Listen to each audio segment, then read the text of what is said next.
क्या आपने कभी सोचा है कि एक किताब आपकी जिंदगी बदल सकती है? आज हम लेकर आए हैं एक ऐसी कहानी जो आपको रोमांच से भर देगी। छोटे से गांव में रहने वाला राजू, जो साधारण सा लड़का था, कैसे एक जादुई किताब के जरिए एक अद्भुत दुनिया की सैर करता है। ये जानने के लिए इस वीडियो को अंत तक जरूर देखें। ये कहानी न सिर्फ आपको प्रेरणा देगी बल्कि आपको सपनों को जीने का महत्व भी सिखाएगी। अगर आपको यह कहानी पसंद आए तो वीडियो को लाइक करें और हमें कमेंट में जरूर बताएं कि आपको इस जादुई दुनिया का कौन सा हिस्सा सबसे अच्छा लगा।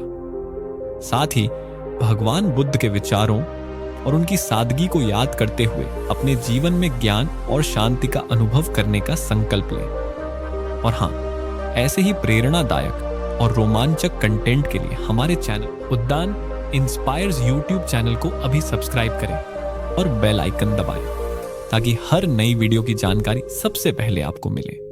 तो चलिए अब बिना देरी किए इस शानदार सफर की शुरुआत करते हैं। छोटे से गांव में रहने वाला 8 साल का राजू पढ़ाई में ज्यादा अच्छा नहीं था, लेकिन कहानियों का शौकीन था। हर दिन स्कूल से आने के बाद वह अपनी माँ की पुरानी किताबों को पढ़ता और उनके पात्रों के साथ एक अलग दुनिया में खो जाता। एक दिन उसके घर के पुराने सामानों में उसे एक अजीब सी किताब मिली। किताब का कवर चमकदार था और उस पर बड़े बड़े अक्षरों में लिखा था, जादुई दुनिया की यात्रा। राजू को यह किताब देखकर बहुत उत्सुकता हुई। उसने तुरंत किताब खोली और पढ़ने लगा। जैसे ही उसने पहला पन्ना पलटा, कमरे में एक तेज रोशनी फैल गई। किताब के पन्ने से एक हल्की आवाज आई, क्या तुम तैयार हो एक नई दुनिया की यात्रा पर? इससे पहले कि राजू कुछ समझ पाता, वह एक तेज हवा के झोंके के साथ किताब के अंदर खिंच गया। जब राजू ने आंखें खोली तो वह एक अजीब और सुंदर दुनिया में था। आसमान नीला नहीं बल्कि गुलाबी था और पेड़ों पर पत्तों की जगह सुनहरी तितलियां बैठी थीं। हर तरफ अजीब अजीब जीव थे जो इंसानों की तरह बात कर रहे थे। राजू हैरान था। तभी एक छोटा खरगोश जो एक टोपी और चश्मा पहने हुए था उसके पास आया और बोला, तुम कौन हो और यहां कैसे आए? राजू ने डरते डरते पूरी कहानी सुनाई। खरगोश ने कहा, तुम उस जादुई किताब के जरिए हमारे यहां आए हो। यह दुनिया शिमराकलैंड है, लेकिन तुम्हें यहां से वापस जाने के लिए एक खास पत्थर ढूंढना होगा। उसे लूमिनस स्टोन कहते हैं। राजू ने पूछा, यह पत्थर कहां मिलेगा? खरगोश बोला, यह पत्थर ड्रैगन की गुफा में है, लेकिन वहां जाना खतरनाक है।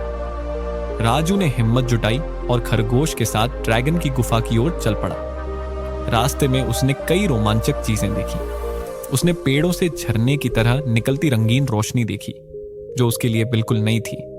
उसने एक ऐसी नदी देखी जो सुनहरी थी और जिसकी लहरें संगीत बजा रही थीं। कुछ दूर चलने के बाद राजू और खरगोश एक विशाल पुल पर पहुंचे जिसे पार करना बहुत मुश्किल था। पुल के नीचे एक जादुई मगरमच्छ था जो पहेलियां पूछता था। उसने कहा, अगर तुम मेरी पहेली का जवाब दे सकते हो तो मैं तुम्हें जाने दूंगा। मगरमच्छ ने पूछा, ऐसी कौन सी चीज है जो जितनी ज्यादा निकाली जाती है उतनी ही बड़ी होती जाती है? राजू ने थोड़ा सोचा और जवाब दिया, गड्ढा। मगरमच्छ हंस पड़ा और पुल को पार करने दिया। आखिरकार जब वे ड्रैगन की गुफा तक पहुंचे, गुफा में घुसते ही ड्रैगन की गरज सुनाई दी। ड्रैगन ने राजू से पूछा, तुम्हें लूमिनस स्टोन क्यों चाहिए? राजू ने ईमानदारी से अपनी बात बताई। ड्रैगन उसकी बहादुरी और सच्चाई से प्रभावित हुआ और उसने पत्थर उसे दे दिया। जैसे ही राजू ने पत्थर को पकड़ा, किताब फिर से चमकने लगी। एक आवाज आई, अब समय है वापस लौटने का। और पल भर में राजू अपने कमरे में था।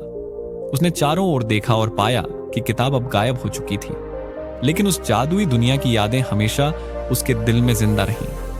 अब राजू केवल कहानियां पढ़ता नहीं था बल्कि उन्हें जीने के लिए तैयार था। इस घटना ने राजू को यह सिखाया कि सपने और कहानियां हमें एक नई दिशा दिखा सकती हैं अगर हम उन पर विश्वास करें।